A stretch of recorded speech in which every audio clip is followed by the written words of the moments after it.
Hi all, welcome back to Veranda Race online channel. നമുക്ക് ratio and പ്രൊപ്പോർഷൻ്റെ second പാർട്ടിലേക്കാണ്. അപ്പോൾ കൂടുതൽ പ്രാക്ടീസ് ക്വസ്റ്റ്യൻസ്, കൂടുതൽ ട്രിക്കി കോൺസെപ്റ്റ്സ് ഒക്കെ ഈ ഒരു സെക്ഷനിൽ നമുക്ക് കവർ ചെയ്യാം. അപ്പോൾ തന്നെ നമുക്ക് അവിടെ മനസ്സിലാക്കേണ്ടത് വെരാൻഡ റേസ് നിങ്ങൾക്ക് അവിടെ ഒരു ഫുൾ സപ്പോർട്ടോട് കൂടിയിട്ട് ഒരു 360 ഡിഗ്രി പ്രോഗ്രാം, പ്രോപ്പർ അസിസ്റ്റൻസ് എൻ്റെ ഓഫ്ലൈൻ സെഷൻസിലൂടെ പ്രൊവൈഡ് ചെയ്യുന്നുണ്ട്. അപ്പോൾ പുതിയ ബാങ്ക് ആൻഡ് SSC റെയിൽവേ ബാച്ചസിൻ്റെ admissions, so our next batch will commence by next Monday. അപ്പോൾ ഒട്ടും താമസിയാതെ തന്നെ എല്ലാവർക്കും ഇവിടെ ജോയിൻ ചെയ്യാം. ഇവിടെ കൊച്ചിൻ ബ്രാഞ്ചിൽ ഞാനും ഉണ്ടാകും നിങ്ങളെ അവിടെ സപ്പോർട്ട് ചെയ്യാനായിട്ട്, നിങ്ങൾക്ക് വേണ്ട പ്രോപ്പർ ഗൈഡൻസ് തരുവാനായിട്ട്. അപ്പോൾ നമുക്ക് നേരിട്ട് ടോപ്പിക്സിലേക്ക് കിടക്കാം. അപ്പോൾ ഇവിടെ നമ്മൾ പഠിച്ച ബേസിക് ഐഡിയ, പ്രാക്ടീസ് ക്വസ്റ്റ്യൻസ്, അപ്പോൾ അതിനെ ബേസ് ചെയ്തിട്ടുള്ള പ്രാക്ടീസ് ക്വസ്റ്റ്യൻസിലേക്കാണ് നമുക്ക് ഈ ഒരു സെക്ഷനിൽ കിടക്കേണ്ടത്. അപ്പോൾ അതിലൂടെ നമുക്കപ്പോൾ മനസ്സിലാക്കാം എങ്ങനെയാണ് ക്വസ്റ്റ്യൻസിൻ്റെ ആപ്ലിക്കേഷൻസ്, റേഷ്യോയുടെ കൂടുതൽ എഫക്റ്റീവ് ആപ്ലിക്കേഷൻസ് നമുക്ക് എങ്ങനെ കൊടുക്കാം എന്നുള്ളതാണ് നോക്കേണ്ടത്. The monthly salaries of A, B and C are in the ratio 5:7:8 respectively. If the monthly salary of C is rupees 4,500 more than that of A, find the monthly salary of B. അപ്പോൾ ഇവിടെ എയുടെയും ബിയുടെയും സിയുടെയും monthly സാലറീസിൻ്റെ ratio പറഞ്ഞിരിക്കുന്നു 5:7:8. അപ്പോൾ എങ്ങനെയാണ് നമുക്ക് അതിനെ ഒന്ന് സിമ്പിളായിട്ട് അതിൻ്റെ റെഫർക്കിലേക്ക് കൊണ്ടുവരേണ്ടത് എന്നുള്ളതാണ് നോക്കേണ്ടത്. അപ്പോൾ ഇവിടെ അത് 5:7:8 എന്ന് കിട്ടി. ഇനി എന്താ ഇവിടെ പറഞ്ഞിരിക്കുന്നത്? If the monthly salary of C is 4,500 more than that of A.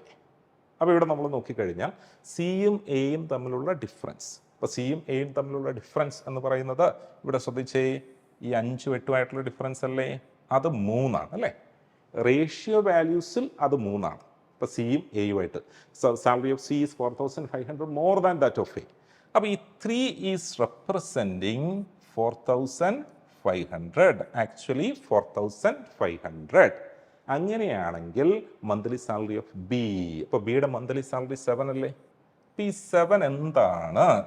അപ്പോൾ നമുക്ക് റെഫർക്ക് ഇങ്ങനെ പോയാൽ മതി.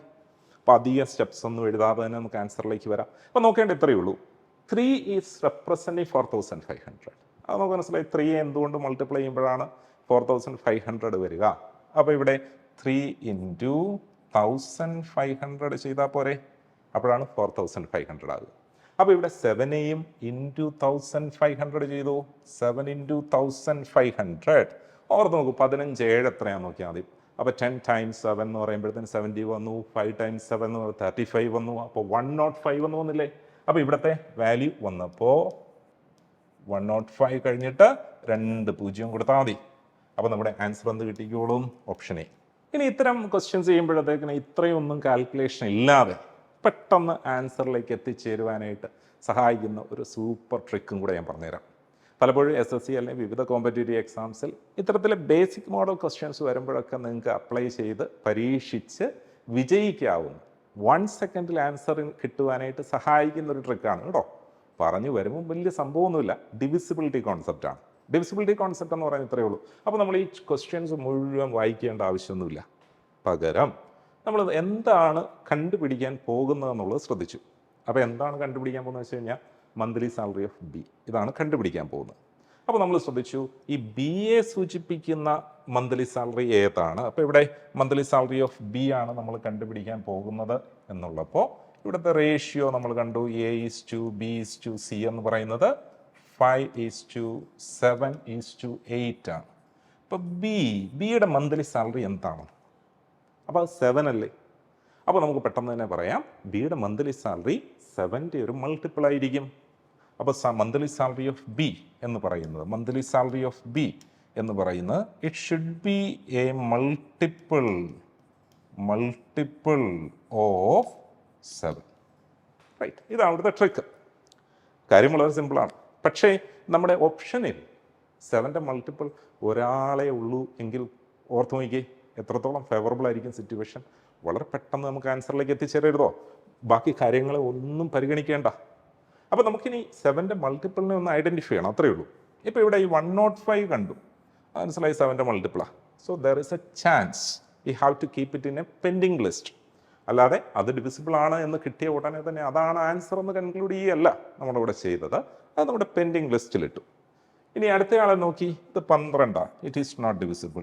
ഈ 10,000 നോട്ട് ഡിവിസിബിൾ. പിന്നെ ഒരു സംശയം ഇവിടെയുള്ളൂ അല്ലേ, ആ സാധാ ഡിവിഷൻ ചെയ്ത് നോക്കിക്കോ. ഒരു 7 47ൻ്റെ അകത്ത് 6 7 42, പിന്നെ 55 ഇറ്റ്സ് നോട്ട് ഡിവിസിബിൾ. അപ്പോൾ കാര്യം ഓക്കെ, ഒരാളല്ലേ ഉള്ളൂ. അപ്പോൾ ഈ ഒരു ട്രിക്ക് ഇനി നമ്മൾ ചെയ്യുന്ന ക്വസ്റ്റ്യൻസിലൊക്കെ ഞാൻ പറയാതെ തന്നെ നിങ്ങളൊന്ന് ശ്രമിച്ചു നോക്കണം. അങ്ങനെ ഒന്ന് അപ്ലൈ ചെയ്യാൻ പറ്റുന്ന സാഹചര്യം എവിടെയാണ്, നിങ്ങൾക്ക് അതിനെ ഐഡൻറ്റിഫൈ ചെയ്യാൻ സാധിക്കുന്നുണ്ടോ, അത് വിജയിക്കുന്നുണ്ടോ എന്നുള്ളത് നമുക്കവിടെ പരീക്ഷിക്കാം. അപ്പം അങ്ങനെ അത് വർക്കൗട്ട് ആയി കഴിഞ്ഞാൽ അത്തരം ക്വസ്റ്റ്യൻസ് ചെയ്യുന്ന അവസരത്തിൽ നമുക്ക് പെട്ടെന്ന് തന്നെ ആൻസറിലേക്ക് എത്തിച്ചേരാനായിട്ട് പറ്റും. അപ്പോൾ ഈ ഒരു ചോദ്യത്തിലും നിങ്ങൾക്ക് ആ പറഞ്ഞ ട്രിക്ക് പാർഷ്യലി ആപ്ലിക്കബിളാണ്, ഒന്ന് try ചെയ്തോണം. The ratio of the weights of 4 students is 16:11:17:21 respectively. If the weight of the second student is 18 kilogram less than that of the third student, the weight of the fourth student is how much more than the weight of the first student? അപ്പോൾ ആകെപ്പാടെ കുഴഞ്ഞു മറിഞ്ഞല്ലേ. ഇപ്പോൾ നമ്മൾ ആദ്യമായിട്ട് അങ്ങനെ ഒരു ക്വസ്റ്റ്യനെ സമീപിക്കുമ്പോൾ എന്തൊക്കെ ഒത്തിരി ഡേറ്റ അതിലുള്ളതായിട്ട് നമുക്കൊരു തോന്നൽ വന്നു. അപ്പോൾ ഇതെല്ലാം വായിച്ച് മനസ്സിലാക്കേണ്ടേ. വളരെ സമാധാനത്തോട് കൂടിയിട്ട് നമ്മളൊന്ന് ആലോചിച്ചേ, എന്താ നമ്മൾ കണ്ടുപിടിക്കണം. ഞാൻ ആദ്യം പറഞ്ഞ ഡിവിസിബിലിറ്റി കോൺസെപ്റ്റില്ലേ, ഇവിടെ എങ്ങനെ പെട്ടെന്ന് ആപ്ലിക്കബിൾ ആകും എന്നുള്ളതിലേക്ക് നമുക്കൊന്ന് ചിന്തിക്കാം. നമുക്ക് കണ്ടുപിടിക്കേണ്ടത് the weight of the fourth student is how much more than the weight of the first student. അപ്പോൾ നമുക്ക് ഇവിടുത്തെ റേഷ്യോസ് നോക്കി, first student, second student, third student and fourth student. നമുക്ക് കണ്ടുപിടിക്കേണ്ടത് weight of the fourth student, weight of the fourth student is how much more than the weight of the first student. ആൻസറിലേക്ക് ഒരു step കൂടെ വെച്ചാൽ മതി, ആൻസറായി. അപ്പോൾ ഇവിടെ നോക്കുക, ഈ 16ഉം 21ഉമായിട്ടുള്ള ആ ഡിഫറൻസ് എന്താണെന്ന് നോക്കിയാൽ മതി. എന്താ ഈ 16 21ആയിട്ടുള്ള ഡിഫറൻസ്? 5 അല്ലേ? That means our answer should be a multiple of 5. Simple, very simple. Answer should be a multiple of 5. There is only one option. കണ്ടോ എത്ര പെട്ടെന്ന് ആൻസറിലേക്ക് വന്നെന്ന് നോക്കി. അപ്പോൾ ഈ ഒരു ഡിവിസിബിലിറ്റി കോൺസെപ്റ്റ് മനസ്സിൽ വെച്ചോണം. അപ്പോൾ ഇങ്ങനെ വന്നു, 5 വന്നു. അപ്പോൾ നമ്മൾ അവിടെ എത്തിച്ചേരുന്ന conclusion, so answer should be a multiple of 5. ഇനി നമുക്ക് കാര്യത്തിലേക്ക് കിടക്കാം. എങ്ങനെ ഇത്തരം ക്വസ്റ്റ്യൻസ് അല്ലാതെ ചെയ്യാം? ഇവിടെ സപ്പോസ് അത്ര ഫേവറബിൾ അല്ല സിറ്റുവേഷൻ എങ്കിൽ എന്ത് ചെയ്യണം? ഫേവറബിൾ അല്ല സിറ്റുവേഷൻ എന്ന് വെച്ചാൽ suppose all the options are multiples of 5, അവ ഈ പദ്ധതി വിജയിക്കത്തില്ല. അപ്പോൾ നമുക്കിനി എങ്ങനെ വേണം? അപ്പോൾ ഇവിടെ ഈ പറഞ്ഞ 4 സ്റ്റുഡൻസിൻ്റെ വെയ്റ്റിനെ കുറിച്ച് 16:11:17:21. അപ്പോൾ ഇവിടെ പറഞ്ഞിരിക്കുന്നു നോക്കണം, if the weight of the second student is 18 kilogram less than that of the third student. അപ്പോൾ നമുക്കിവിടെ മനസ്സിലായി ഇവരെ തമ്മിലുള്ള difference. Second and third students അവരെ തമ്മിലുള്ള ഡിഫറൻസ് 6 അല്ലേ? This 6 is actually representing 18 kilogram. ഇതാണ് ഈ പറഞ്ഞിരിക്കുന്നത്. അപ്പോൾ ഇവർ പറഞ്ഞിരിക്കുന്നു ഈ സെക്കൻഡ് സ്റ്റുഡൻറ്റിൻ്റെ വെയ്റ്റ് തേർഡ് സ്റ്റുഡൻറ്റിൻ്റെ വെയ്റ്റിനേക്കാൾ 18 കിലോഗ്രാം കുറവാണ്. അങ്ങനെയെങ്കിൽ ഈ ഫോർത്ത് സ്റ്റുഡൻറ്റിൻ്റെ വെയ്റ്റ് ഫസ്റ്റ് സ്റ്റുഡൻറ്റിൻ്റെ വെയ്റ്റിനേക്കാൾ അത്ര കൂടുതലാണ്. അപ്പോൾ ഈ ഡിഫറൻസിനെ എടുത്തു. ഈ ഡിഫറൻസ് 5 ആണ്. So 5 is how much? ഇതാണ് നമുക്ക് കണ്ടുപിടിക്കേണ്ടത്. Here we got the idea. 6 is representing 18. എന്താ ചെയ്തേ? 6 into 3. 6 into 3 ആണ് 18. അപ്പോൾ ഇവിടെ 5 into 3 ചെയ്താൽ പോരെ? 5 into 3. So that is 15 kilogram. ഇതാണ് നമ്മളവിടെ ചെയ്യേണ്ട മെത്തേഡ്. അപ്പോൾ ആദ്യമേ ഞാൻ പറഞ്ഞ ഡിവിസിബിലിറ്റി കോൺസെപ്റ്റ് ഒന്ന് നോക്കണം, നമുക്കവിടെ ആപ്ലിക്കബിൾ ആണോ എന്നുള്ളത്. ഈ മറ്റൊരു സെഗ്മെൻറ്റിലേക്ക് നമ്മൾ കിടക്കുകയാണ്. എന്ന് പറയുന്നത് ഈ ഓൾജിബ്രൈക് ടൈപ്പ് ഓഫ് ആപ്ലിക്കേഷൻ വളരെയധികം ശ്രദ്ധ വേണ്ട ഒരു ടൈപ്പാണ്. തുടക്കത്തിൽ പ്രാക്ടീസ് ആയി കഴിഞ്ഞ് കഴിഞ്ഞാൽ പിന്നെ കുഴപ്പമില്ല, നമുക്ക് വളരെ പെട്ടെന്ന് തന്നെ ക്വസ്റ്റ്യൻസ് കാണുമ്പോൾ തന്നെ നമുക്ക് ആൻസറിലേക്ക് അവിടെ എത്തിച്ചേരാനായിട്ട് പറ്റും. അപ്പോൾ ചോദ്യം എങ്ങനെയാണ്? a:b = 4:3. Find the ratio 3a + 2b = 3a - 2b. അപ്പോൾ ഇവിടെ നമുക്ക് a:b എന്ന് തന്നിട്ടുണ്ട്, അത് 4:3 എന്നാണ്. അപ്പോൾ നമുക്ക് 3a + 2b divided by 3a - 2b. അപ്പോൾ എന്ത് ചെയ്യണം? എയുടെ സ്ഥാനത്തോട്ട് 4ഉം ബിയുടെ സ്ഥാനത്തോട്ട് 3ഉം അങ്ങ് ഇട്ട് കൊടുത്താൽ മതി. അപ്പോൾ എയുടെ സ്ഥാനത്തോട്ട് 4 നമ്മൾ ഇട്ട് കൊടുത്തു. 3 × 4 പ്ലസ് ബിയുടെ സ്ഥാനത്തേക്ക് 3 എന്നുള്ള വാല്യൂ കൊടുത്തു. 2 × 3 ഡിവൈഡഡ് ബൈ ഡിനോമിനേറ്ററിലും അതേ കാര്യം. 3 × 4 മൈനസ് 2 × 3. അത് സോൾവ് ചെയ്താൽ മതി, ആൻസറായി. അപ്പോൾ ഇവിടെ സോൾവ് ചെയ്ത് വരുമ്പോൾ നമുക്ക് മനസ്സിലായത് 12 പ്ലസ് 6 ഡിവൈഡ് ബൈ 12 മൈനസ് 6. അപ്പോൾ 12 പ്ലസ് 6 18 ആണ്. 12 മൈനസ് 6 6 തന്നെ വന്നു. So that will be in the ratio 3:1. 3:1. ഇത്രയേ ചെയ്യേണ്ടുള്ളൂ. സിമ്പിളായിട്ട് നമുക്ക് ചെയ്യാം. പക്ഷേ ഇത്തരത്തിലുള്ള ചില സാഹചര്യങ്ങളിൽ നമ്മളിപ്പോൾ ഫോളോ ചെയ്ത സ്റ്റെപ്സ് കുഴപ്പമുണ്ടാകും. അപ്പം അതിനെ ഒന്ന് ആഴത്തിലൊന്ന് മനസ്സിലാക്കി വെക്കുക. ഒന്ന് മനസ്സിലാക്കി വെച്ചാൽ മതി. അപ്പോൾ എപ്പം ഇതേപോലെ വളരെ ഫ്രീ ആയിട്ട് ഈ വാല്യൂസ് എടുത്തിട്ട് കൊടുക്കാൻ പറ്റും, എപ്പോൾ കൊടുക്കാൻ പറ്റില്ല എന്നുള്ളതൊന്ന് മനസ്സിലാക്കി വെച്ചോണം. എന്തായിരുന്നു ഇതിൻ്റെ അകത്ത് മാത്തമെറ്റിക്കലായിട്ടുള്ള ചെറിയൊരു മിസ്റ്റേക്ക്. ബട്ട് ആ മിസ്റ്റേക്ക് ഇതിനിടയ്ക്ക് നമ്മൾ അറിയാതെ തന്നെ അത് പരിഹരിക്കപ്പെടുന്നുണ്ട്. അതുകൊണ്ടാണ് നമുക്കിത് തെറ്റാതെ ആൻസർ കിട്ടിയിരിക്കുന്നത്. തെറ്റുന്ന സാഹചര്യം അപ്പോൾ എങ്ങനെ വരും, ഇതാണ് ഇനി മനസ്സിലാക്കേണ്ടത്. അപ്പോൾ ഇവിടെ നമുക്ക് ഇത്തരത്തിൽ റേഷ്യോ തന്നു കഴിഞ്ഞാൽ A:B 4:3, A:B 4:3 എന്ന് പറഞ്ഞാൽ A = 4 എന്നും B = 3 എന്നും അതിൽ നിന്ന് വിഘടിപ്പിച്ച് എടുത്തുപയോഗിക്കുവാനുള്ള റൈറ്റ് ഇല്ല. അപ്പോൾ എങ്ങനെ എഴുതണം? അവിടെ മൾട്ടിപ്ലിക്കേറ്റീവ് ഫാക്ടർ കൊടുത്തിരിക്കണം, മസ്റ്റാണ്. ഏതായിരുന്നു മൾട്ടിപ്ലിക്കേറ്റീവ് ഫാക്ടർ? എക്സ്. അപ്പോൾ ഇവിടെ 4x എന്നും 3x എന്നും കൊടുക്കണം. അപ്പോഴാണ് ഇനിയിപ്പോൾ നമുക്ക് ഈ എക്സ്പ്രഷനിലേക്ക് കൊടുക്കുക. ഇങ്ങനെ ഒരു എക്സിൻ്റെ സപ്പോർട്ടോട് കൂടിയിട്ട് വേണം നമുക്കിത് മറ്റ് വാല്യൂസിലേക്കൊക്കെ മറ്റ് എക്സ്പ്രഷൻസിലേക്കൊക്കെ നമുക്ക് ഇട്ട് കൊടുക്കുവാൻ, സബ്സ്റ്റിറ്റ്യൂട്ട് ചെയ്യുവാനായിട്ട്. അപ്പോൾ ഇനി നമുക്ക് ധൈര്യപൂർവ്വം നമ്മുടെ എക്സ്പ്രഷനിലേക്ക് ഇതിനെ കൊടുക്കുക. അപ്പോൾ 3a + 2b divided by 3a - 2b എന്ന് വന്നു. അപ്പോൾ ഇങ്ങനെ വരുന്ന അവസരത്തിൽ ഇത് 3 × 4x plus 2 × 3x divided by 3 × 4x minus 2 × 3x. അപ്പോൾ ഇതിനെ നമുക്ക് സിംപ്ലിഫൈ ചെയ്തെടുത്തപ്പോഴത്തേന് മനസ്സിലായത് 12x plus 6x divided by 12x minus 6x എന്ന് വന്നു. So that is 18x divided by 6x. കണ്ടോ, ഇവിടെ വന്നപ്പോൾ എക്സും എക്സും വെട്ടിപ്പോക്കോളും. അതുകൊണ്ടാണ് ഞാൻ പറഞ്ഞത് നിങ്ങൾ ഇത്തരം ചോദ്യത്തിൽ ഈ എക്സ് അറിയാതെ ഇട്ടില്ല, നമ്മൾ പ്രീവിയസ് ചെയ്ത പോലെ ചെയ്തു എങ്കിലും തെറ്റില്ല. കാര്യം ഫൈനലി എക്സ് കട്ടായി പോക്കോളും. അപ്പോൾ ഇതിന് എപ്പോഴാണ് ഇനി എക്സ് ഇടണോ ഇടേണ്ടയോ എന്നൊക്കെ നമ്മൾ തീരുമാനിക്കുക. നമുക്ക് മനസ്സിലായി ഈ എക്സ്പ്രഷൻസിൽ എയുടെയും ബിയുടെയും സ്ഥാനത്ത് ഒരു എക്സ് വന്നാലും പ്രശ്നമില്ല. ഇങ്ങനെ ഒരു ഫ്രാക്ഷണൽ ഓപ്പറേഷൻ വരുന്ന സാഹചര്യത്തിൽ കട്ടായി പോകുമെന്ന് മനസ്സിലാക്കി കഴിഞ്ഞാൽ നേരിട്ട് ഈ വാല്യൂസ് അങ്ങിട്ട് കൊടുത്താൽ മതി. എക്സിനെ കുറിച്ച് പിന്നെ ചിന്തിക്കേണ്ട. ദാറ്റ് മീൻസ് ഇതൊരു ബാലൻസ്ഡ് ഫോമിലാണെങ്കിൽ. ബാലൻസ്ഡ് അല്ലാത്ത എന്താണെന്നുള്ളത് നമുക്ക് വഴിയെ പഠിക്കാം. അപ്പോൾ ഇവിടെ നമുക്ക് ഇത് സിംപ്ലിഫൈ ചെയ്ത് വന്നപ്പോൾ 3:1 എന്നായി. ഇത്രയേ ഉള്ളൂ കാര്യം. അപ്പോൾ ആ ഒരു വേയിൽ നമുക്ക് കൊണ്ടുവരാം. അപ്പോൾ മനസ്സിലായി ഇപ്പോൾ ഈ ഒരു സാഹചര്യത്തിൽ എക്സ് കൊടുത്തില്ലെങ്കിലും കുഴപ്പമില്ല എന്ന് വെച്ച് കഴിഞ്ഞാൽ ഇതിൻ്റെ ഡിഗ്രീസ് സെയിമാണ്.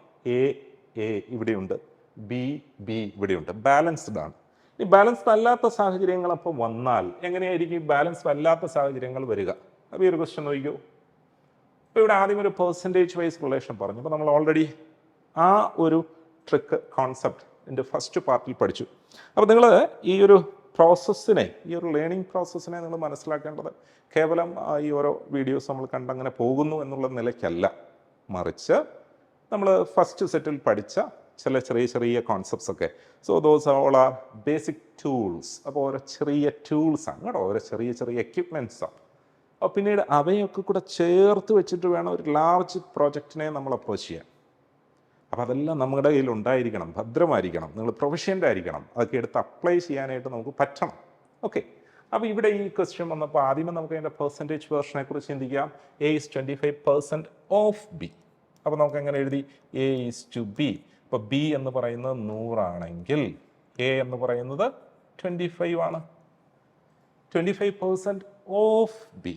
അപ്പോൾ ഈ ഓഫ് കഴിഞ്ഞ് വന്ന സാധനം ബേസ്, അതാണ് ബേസ്. അതിനെ അടിസ്ഥാനമാക്കിയാണ് എയെക്കുറിച്ച് പറഞ്ഞത്. അപ്പോൾ അതുകൊണ്ട് ബിയെ 100 എന്ന് കൊടുത്തു, ബിക്ക് 100 എന്ന് കൊടുത്തു. അതിൻ്റെ 25% ആണ് എ. അപ്പോൾ എയ്ക്ക് 25 എന്ന് കൊടുത്തു, അതിനെ ഒന്നുകൂടെ ചെറുതാക്കുക. അപ്പോൾ അത് നമുക്ക് 1:4 എന്ന് കിട്ടി. 1:4. അപ്പോൾ ഇനി നമുക്ക് തന്നിരിക്കുന്ന എക്സ്പ്രഷനിലേക്ക് കൊടുക്കുക എന്ന് കരുതുക. അപ്പോൾ ഇവിടെ നമുക്ക് AB by A plus B, AB by A plus B. അപ്പോൾ AB എന്നുള്ളത് 1:4, A പ്ലസ് ബി എന്നുള്ളത് 1+4 എന്നും നമ്മൾ ഇട്ടു എന്ന് കരുതുക. അപ്പോൾ ഇത് നമുക്ക് 4/5 എന്ന് വരും. അപ്പോൾ ഇവിടെ ഒരു 4/5 ഉണ്ടല്ലോ, 4/5. പക്ഷേ ദിസ് ഈസ് റോങ്, ശ്രദ്ധിച്ചോ. അപ്പം അങ്ങനെ ചെയ്യരുത്, അവിടെയാണ് ഈ പ്രശ്നം. പേടിക്കാനൊന്നുമില്ല, നമ്മൾ ഒന്ന് പ്രാക്ടീസ്ഡ് ആയി കഴിയുമ്പോൾ മനസ്സിലാവും എവിടെയാണ് നമ്മൾ അങ്ങനെ വാല്യൂസ് എടുത്തിട്ട് കൊടുത്തു കഴിഞ്ഞാൽ റോങ് ആകാൻ പോകുന്നത്, എവിടെ നമുക്ക് ധൈര്യപൂർവ്വം വാല്യൂസിനെ ഇട്ട് കൊടുക്കാം എന്നുള്ളൊരു ഐഡിയ നമുക്ക് അവിടെ നിന്ന് ക്ലിക്കാവും. അപ്പോൾ എന്താ ഇവിടുത്തെ റോങ് ആയിട്ടുള്ള കണ്ടീഷൻ എന്ന് മനസ്സിലാക്കിക്കോളും. ഞാൻ പറഞ്ഞു, ഇവയെ ഒരു വാല്യൂസിനെ റേഷ്യോയിൽ നിന്ന് അടർത്തിയെടുത്ത് ഉപയോഗിക്കുമ്പോൾ, സെപ്പറേറ്റ് എ എന്നും ബി എന്നും സെപ്പറേറ്റ് ചെയ്ത് ഉപയോഗിക്കുമ്പോൾ നമുക്ക് അവിടെ ഒരു മൾട്ടിപ്ലിക്കേറ്റീവ് ഫാക്ടർ കൊടുത്തിരിക്കണം. അപ്പം അങ്ങനെയാണെങ്കിൽ ഇവിടെ എ 1x എന്ന് പറയുമ്പോൾ എക്സ് എന്ന് തന്നെ എഴുതിയാൽ മതി. ബി എ എങ്ങനെ വിളിക്കാം? ബി 4x, അപ്പോൾ അതിനെ 4x എന്ന് വിളിച്ചു, 4x. അപ്പോൾ അങ്ങനെ വന്നപ്പോൾ നമുക്കിനി കണ്ടുപിടിക്കേണ്ട A B by A plus B അല്ലേ. അപ്പോൾ A B by A plus B എന്ന് വന്നു. അപ്പോൾ എന്ന് പറയുമ്പോൾ A B X into 4x divided by X plus 4x. അപ്പോൾ X into 4x divided by X plus 4x. അപ്പോൾ ഇപ്പോൾ നിങ്ങൾക്ക് പിടികിട്ടി കാണും എന്താ അവിടെ സംഭവിക്കാൻ പോകുന്ന അപകടം എന്തായിരിക്കും, നമ്മൾ മുൻപ് ചെയ്ത സ്റ്റെപ്പ് തെറ്റായിപ്പോയി എന്ന് പറഞ്ഞത് എന്നുള്ളത്. അപ്പോൾ ഇവിടെ ന്യൂമറേറ്ററിൽ ഒരു മൾട്ടിപ്ലിക്കേഷൻ, അതാണ് ഇവിടുത്തെ അപകടം. ഡിനോമിനേറ്ററിൽ അഡീഷൻ ആയിപ്പോയി. അപ്പോൾ ഇവിടെ അത് 5x. ഇപ്പോൾ കണ്ടോ, ഡിഗ്രി വ്യത്യാസപ്പെട്ടു. ഡിഗ്രി എന്ന് ഉദ്ദേശിക്കുന്ന ഈ പവറിനെയാണ് കേട്ടോ, ഈ പവറിലെ എക്സ്പോണൻ്റ് ആയിട്ട് വരുന്ന പാർട്ട്, അതിനെയാണ് ഡിഗ്രി എന്ന് ഉദ്ദേശിച്ചത്. ഇത് x² ഇത് എക്സിലുവാ. അപ്പോൾ എന്ത് പറ്റും, ഒരു എക്സ് എപ്പോഴും ഉത്തരത്തിൽ കാണും. ഇത് 4x/5 എന്ന്. അപ്പോൾ ഒരു എക്സ് എപ്പോഴും ഉത്തരത്തിൽ കണ്ട എന്തപ്പോൾ കുഴപ്പം? അപ്പോൾ മനസ്സിലായി, ഇതതിൻ്റെ ആൻസറാണ്. പക്ഷേ ഈ എക്സ് ഇല്ലാതെ ഇത്തരത്തിലുള്ള ന്യൂമറിക്കൽ കൺക്ലൂഷൻസ് ഇവിടെ സാധ്യമല്ല. അതായത് ഒരു വേരിയബിൾ അവിടെ കടന്നു വരുമെന്ന്, നിങ്ങൾക്ക് ഈ എക്സിന് വരെ എ എന്ന് വേണമെങ്കിൽ ഇടാം. നമ്മുടെ ആൻസർ 4a/5 എന്ന് എഴുതാം, ശരിയാ. അപ്പോൾ അതല്ലാതെ ഇത്തരം ബാലൻസ്ഡ് അല്ലാത്ത സിറ്റുവേഷനിൽ ഒരു യുണീക്ക് ന്യൂമറിക്കൽ കൺക്ലൂഷൻ സാധ്യമല്ല. അതുകൊണ്ട് ഇത്തരം സാഹചര്യത്തിൽ നമ്മുടെ ആൻസർ കനോട്ട് ബി ഡിറ്റർമിൻഡ് എന്നുള്ളതാണ്. എന്ന് വെച്ച് കഴിഞ്ഞാൽ ഒരു യുണീക്ക് ന്യൂമറിക്കൽ കൺക്ലൂഷൻ സാധ്യമല്ലാത്തത് കൊണ്ട് കേട്ടോ. അപ്പോൾ ഇനി നമ്മൾ ഇത്രയൊന്നും കഷ്ടപ്പെട്ട് ചെയ്തതിന് ശേഷം ഇത് കനോട്ട് ബി ഡിറ്റർമിൻഡ് ആണെന്ന് ഐഡൻറ്റിഫൈ ചെയ്യേണ്ട ആവശ്യമൊന്നുമില്ല. അല്ലാതെ നമുക്ക് മനസ്സിലായി, ഇവിടുത്തെ ഡിഗ്രി കണ്ടോ, ഇതൊരു second degree, A into B product, ഇത് പ്ലസ് സമ്മ, അതൊരു ഫസ്റ്റ് ഡിഗ്രിയാണ്. അപ്പം അങ്ങനെ ബാലൻസ്ഡ് അല്ലാതെ വന്നാൽ അപ്പോഴേ ഓർത്തോണം, ആൻസേഴ്സിൽ ഈ വേരിയബിളിൻ്റെ സപ്പോർട്ടോട് കൂടിയിട്ട് ആൻസേഴ്സ് ഉണ്ടെങ്കിൽ മാത്രം അതിനെ ശ്രദ്ധിക്കുക. ഇല്ലാതെ ഇത്തരത്തിലെ ന്യൂമറിക്കൽ കൺക്ലൂഷൻസ് ഒന്നും തന്നെ സാധ്യമല്ല എന്നുള്ളത് മനസ്സിലാക്കണം. അപ്പോൾ അതിൻ്റെ മറ്റ് മോഡൽസിനെയും കൂടെ നമുക്ക് അവിടെ കൺസിഡർ ചെയ്യാം. ഇപ്പോൾ ഈ ഒരു ക്വസ്റ്റ്യൻ നോക്കൂ. If 9 times a number p is equal to 10 times the square of another number, അപ്പോഴേ നമുക്ക് അപകടം മണത്തു അല്ലേ. ആദ്യത്തെ 9 times എ നമ്പറാണ്, next 10 times the square of another number. അപ്പോൾ നമുക്ക് അതിനെ എങ്ങനെ എഴുതാം? 9 times p is equal to 10 times the square of another number, q square എന്ന് തോന്നുന്നു. അപ്പോൾ അങ്ങനെയാണെങ്കിൽ p is to q ആ വേണ്ടത് അല്ലേ. p is to q square എന്ന് പറയുന്നത് 10:9. അപ്പോൾ p is to q ആണ് വേണ്ടതെന്ന് കരുതൂ. ഇപ്പോൾ ഇവിടെ നമുക്ക് വേണമെങ്കിൽ ഇങ്ങനെ കൊണ്ടുവരാം. p is to q ആണ് വേണ്ടതെങ്കിൽ ഈ ഒരു q ഇപ്പുറത്തേക്ക് പോകും. അപ്പോൾ ഇത് 10q/9 എന്ന് വരും. അപ്പോൾ അവിടെയും ഒരു ഓൾജിബ്രൈക് പ്രസൻസ് വന്നില്ലേ. അതുകൊണ്ട് ഇവിടത്തെയും ആൻസർ എന്ത് വന്നോളും? Cannot be determined. അപ്പോൾ ഈ ഡിഗ്രീസ് ഡിഫറെൻ്റ് ആകുമ്പോൾ തന്നെ മനസ്സിലാക്കിക്കോണം, ഒരു യുണീക്ക് ന്യൂമറിക്കൽ കൺക്ലൂഷൻ അവിടെ ഇല്ല എന്നുള്ളത്. ഒരു യുണീക്ക് ന്യൂമറിക്കൽ കൺക്ലൂഷൻ അവിടെ സാധ്യമല്ല എന്നുള്ള കാര്യം അവിടെ ഓർക്കണം. അപ്പോൾ അങ്ങനെയാണെങ്കിൽ ഇങ്ങനൊരു ചോദ്യം വന്നപ്പോൾ ഈ സ്ക്വയേഴ്സ് എന്ന് കണ്ട ഉടനെ നമ്മൾ പേടിച്ച് കനോട്ട് ബി ഡിറ്റർമിൻഡ് ആണെന്ന് കൺക്ലൂഡ് ചെയ്യേണ്ട ആവശ്യമുണ്ടോ? ഇതാണ് നമ്മൾ നോക്കേണ്ടത്. ഇപ്പോൾ ഈ ഒരു ചോദ്യം നോക്കി, 16 times The square of a number a is equal to 25 times the square of another number b. Then what is b is to a? ഇവിടെ നമ്മളെ കുഴിച്ചടിക്കാനായിട്ടേ ഒരു ഫൈനൽ ട്രിക്ക് കൂടെ അപ്ലൈ ചെയ്തിട്ടുണ്ട്. അത് ശ്രദ്ധിച്ചോണം. ഞാൻ പ്രീവിയസ് സെഷനിൽ പറഞ്ഞു, അവിടെ ഓർഡർ ഓഫ് ദ വാല്യൂസ് നമ്മളെപ്പോഴും ശ്രദ്ധയോടുകൂടി നോക്കണം. പൊതുവേ ഇത്ര ഒരു ചോദ്യം ചെയ്തു വരുമ്പോൾ നമ്മുടെ മനസ്സിൽ പെട്ടെന്ന് വരുന്നു എ ഈസ് ടു ബി ആണ് ചോദിക്കുക. പക്ഷേ ഇവിടെ അങ്ങനെ ഒരു ട്രിക്ക് കൂടെ കൊണ്ടുവന്നു, ബി ഈസ് ടു എ ആണ് ചോദിച്ചിരിക്കുന്നത്. അപ്പോൾ ഇവിടെ നമുക്ക് വാല്യൂസിനെ കൊണ്ടുവരാം. 16 ടൈംസ് സ്ക്വയർ ഓഫ് എ, അപ്പോൾ നമുക്ക് ഇങ്ങനെ എഴുതി 16a square is equal to 25 times the square of B. അപ്പോൾ 25b സ്ക്വയർ. അപ്പോൾ 16a square equal to 25b square എന്ന് എഴുതി. അപ്പോൾ ഇതിൽ നിന്ന് A square is to B square എന്ന് കൊണ്ടുവരാം. അപ്പോൾ അത് 25 ഈസ് ടു 16 എന്നെടുക്കാം. ഫോർച്ചുനേറ്റ്ലി ഇതൊക്കെ സ്ക്വയേഴ്സാണ്, അപ്പോൾ അതുകൊണ്ട് കാര്യം എളുപ്പമുണ്ട്. എല്ലാത്തിൻ്റെ റൂട്ട് നമുക്ക് എടുക്കാം. അപ്പോൾ ഇവിടെ എല്ലാം ബാലൻസ്ഡ് ആണ് അല്ലേ? ഇത് സ്ക്വയറാണ്, സ്ക്വയറാണ്, സ്ക്വയറാണ്, സ്ക്വയറാണ്, ബാലൻസ്ഡ് ആണ്. അറ്റ്ലീസ്റ്റ് ഇവിടെ നോക്കിയാൽ മതി, ഇത് ബാലൻസ്ഡ് ആണോ? Both the numerator and denominator have the same degree. അപ്പോൾ അതുകൊണ്ട് നമുക്കിവിടെ പറയാം എന്തായിരിക്കും എ ഈസ് ടു ബി എന്ന് ചോദിച്ചാൽ 25ൻ്റെ റൂട്ട്, 25ൻ്റെ റൂട്ട് എത്രയാ? 5. 16ൻ്റെ റൂട്ട് 4. അപ്പോൾ അതിന് റേഷ്യോ ആയിട്ട് നമ്മൾ എക്സ്പ്രസ് ചെയ്താൽ എ ഈസ് ടു ബി, അത് ശ്രദ്ധിച്ചോണം. നമ്മളിപ്പോൾ പറഞ്ഞു ഓർഡർ നേരെ തിരിച്ച് ചോദിച്ചു. അപ്പോൾ ഇവിടെ ബി ഈസ് ടു എ എന്താണെന്നാണ് ചോദിച്ചത്. അപ്പം അത് 4:5 ആണ്. ശ്രദ്ധിച്ചോണം, ഇവിടം വരെ എത്തിയതിന് ശേഷം ചിലപ്പോൾ നമ്മൾ തെറ്റിക്കാം. കാര്യം പ്രിജുഡിസ്റ്റിക്കലി നമ്മൾ കരുതുകയാണ് അവർ ചോദിക്കുക എ ഈസ് ടു ബി ആയിരിക്കും. അപ്പം അങ്ങനെ വന്ന ചെറിയൊരു തെറ്റല്ലേ, നമ്മളെ അങ്ങനെ ഒന്ന് കുഴപ്പത്തിലാക്കാനായിട്ട് ഇത്തരം ക്വസ്റ്റ്യൻസിൽ മനഃപൂർവ്വം ലാസ്റ്റ് സെൻറ്റൻസിൽ ഇങ്ങനെയൊരു തിരിമറി കൊണ്ടുവരും. അപ്പോൾ അതിനെ നമ്മൾ പ്രത്യേകം ശ്രദ്ധിച്ചോണം. ആ തെറ്റാൻ സാധ്യതയുള്ള ഓപ്ഷനും ഇവിടെ ഉണ്ട്, തൊട്ടടുത്ത് തന്നെയുണ്ട്. ഇവിടെ ഓർഡറിലെ ചെറിയൊരു മാറ്റം. അപ്പോൾ രണ്ടും സ്ക്വയേഴ്സ് വരുന്ന സാഹചര്യത്തിൽ പ്രശ്നമില്ല എന്നുള്ളത് മനസ്സിലാക്കിക്കോണം. അപ്പോൾ അല്പം കൂടി കൂടിയ ഒരു ഐറ്റം നോക്കാം. ഇങ്ങനെ വന്നു. അപ്പോൾ ഓൾജിബ്രൈക് ടൈപ്പ് ഓഫ് ക്വസ്റ്റ്യൻസിൽ തന്നെ അടുത്തൊരു മോഡലായത്. ഈ 4x - 3y is to 2x + 5y equal to 12:19 എന്ന് തോന്നുന്നു. അതിനാണ് √x/√y എന്താണെന്നുള്ളത്. അപ്പോൾ √x/√y കിട്ടാൻ അത് x/y എന്താണെന്ന് കണ്ടുപിടിച്ചാൽ മതി അല്ലേ? അപ്പോൾ അതിൽ നിന്ന് നമുക്ക് √x/√y വരാം. അപ്പോൾ x/y കണ്ടുപിടിക്കേണ്ട എന്ത് ചെയ്യണം? ഈ തന്നിരിക്കുന്ന എക്സ്പ്രഷനെയൊക്കെ നമുക്ക് ഇങ്ങനെ എഴുതാം. 4x - 3y divided by 2x + 5y is equal to 12/19 ഇങ്ങനെ എഴുതി. ഇനിയിപ്പോൾ എന്താ നമുക്ക് ചെയ്യാൻ പറ്റുന്നത്? ക്രോസ് മൾട്ടിപ്ലൈ ചെയ്യുന്നതോട് കൂടിയിട്ട് x/y എത്താൻ പറ്റുമോ നമുക്ക് നോക്കാം. അപ്പോൾ ക്രോസ് മൾട്ടിപ്ലിക്കേഷൻ എന്ന് പറയുമ്പോൾ ഇതും കൂടെ ഇങ്ങനെ ഗുണിച്ചു, ഇതും കൂടെ ഗുണിച്ചു. അപ്പോൾ ഇവിടെ 19 കൊണ്ട് ലെഫ്റ്റ് ഹാൻഡ് സൈഡ് ന്യൂമറേറ്ററിനെ മൾട്ടിപ്ലൈ ചെയ്യാണ്. അപ്പോൾ 19 × 4x - 3y equal to right സൈഡിൽ 12 × 2x + 5y എന്ന് കിട്ടി. ഇങ്ങനെ കിട്ടി. അപ്പോൾ ഈ 19 × 4 എത്രയെന്ന് തോന്നുള്ളൂ? 2 19 എത്രയാ? 38. 2 38 76 ആണ്. അപ്പോൾ ഇത് 76x.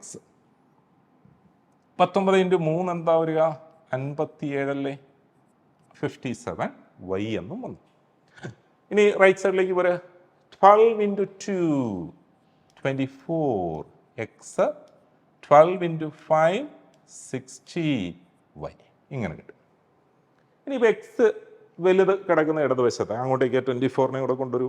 അപ്പോൾ ഇവിടെ നമുക്ക് 76x - 24x. അപ്പോൾ റൈറ്റ് സൈഡിൽ ഓൾറെഡി ഒരു 60y ഉണ്ട്. അങ്ങോട്ടേക്ക് -57നെ റൈറ്റ് സൈഡിലേക്ക് കൊണ്ടുവരും. +57y എന്നായിക്കോളും. അപ്പോൾ ഇവിടെ ഇനി ഇത് സബ്ട്രാക്ട് ചെയ്യണം. അപ്പോൾ ഇവയെ സബ്ട്രാക്ട് ചെയ്തപ്പോഴത്തേനും നമുക്ക് കിട്ടി. So this will be 52x. On right side എത്രയാ? 117y എന്നും കിട്ടി. അപ്പോൾ ഇനി x/y കൊണ്ടുവരാം. അപ്പോൾ അതുകൊണ്ട് x/y എല്ലാം ഫ്രാക്ഷനായിട്ട് നമ്മളങ്ങ് എഴുതുന്നേ ഉള്ളൂ. അപ്പോൾ 117ഉം 52ഉം അപ്പോൾ ഇച്ചിരി ബുദ്ധിമുട്ടായി. ഇവയ്ക്കുള്ളിൽ ഒളിഞ്ഞിരിക്കുന്ന ഫാക്ടറിനെ കണ്ടെത്തണം. അതൊക്കെ എങ്ങനെ നമ്മൾ എത്തിച്ചേരുക? നമുക്ക് മനസ്സിലായി റൂട്ട് എക്സ് റൂട്ട് വൈ അല്ലേ വേണ്ടത്.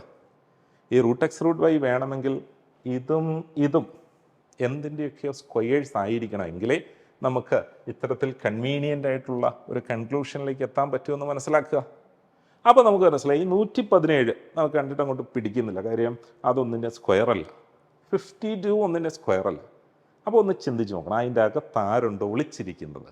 ന്യൂമറേറ്ററിലും ഡിനോമിനേറ്ററിലും പൊതുവായിട്ടുള്ള ഫാക്ടറിനെ ക്യാച്ച് ചെയ്യണം. അപ്പോൾ അവിടെയൊക്കെ നിങ്ങൾ ശ്രദ്ധിക്കേണ്ട കാര്യം എന്ന് വെച്ച് കഴിഞ്ഞാൽ, ഈ ഒരു ബേസിക് ലെവലിൽ നിൽക്കുന്ന ആസ്പിരൻസിനെ സംബന്ധിച്ചിടത്തോളം അത്തരം സിറ്റുവേഷൻസിൽ ഒരു ബുദ്ധിമുട്ട് വരും. അത് നമ്മുടെ ന്യൂമറിക്കൽ പ്രൊഫിഷ്യൻസിയുടെ പാർട്ടാണ് കേട്ടോ.